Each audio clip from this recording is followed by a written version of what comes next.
Qu'est-ce que vous tirez de ces rencontres avec les lecteurs?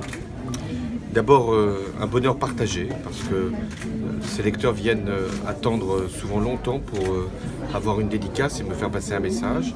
Et moi-même, je fais l'effort d'aller partout en France à leur rencontre, parce que je considère que c'est mon devoir. J'ai écrit ce livre à leur intention pour leur faire comprendre ce que j'avais fait comme président.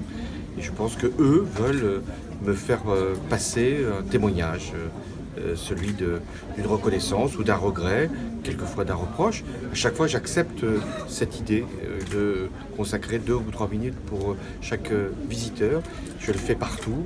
Parfois, ils attendent 4 heures, 5 heures pour avoir ce regard mutuel qui donne finalement du sens à l'action publique.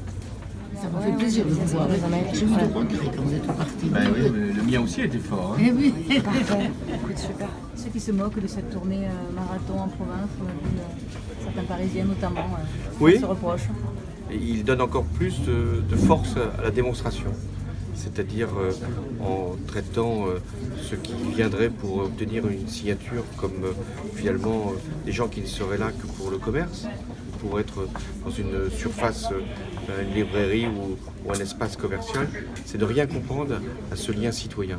Et donc ça ramène encore davantage de lecteurs et de participants à ces séances de dédicaces. Donc je les remercie pour toute leur commisération.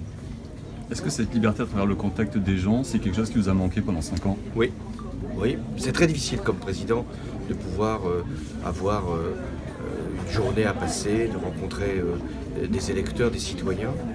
Et parfois j'ai essayé de le faire en demandant à certains d'entre eux de venir jusqu'à l'Élysée, mais le cadre est trop lourd, trop contraignant, trop austère, ou au contraire trop brillant pour certains, trop pesant en tout cas. Et là, je trouve qu'ils peuvent le faire, et moi-même, je peux m'y consacrer pleinement.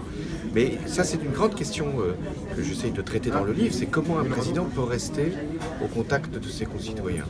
Comment il peut faire pour avoir une vraie discussion. Et je l'ai dit souvent, le pire, c'est quand le silence s'installe entre le peuple et celui qui le représente.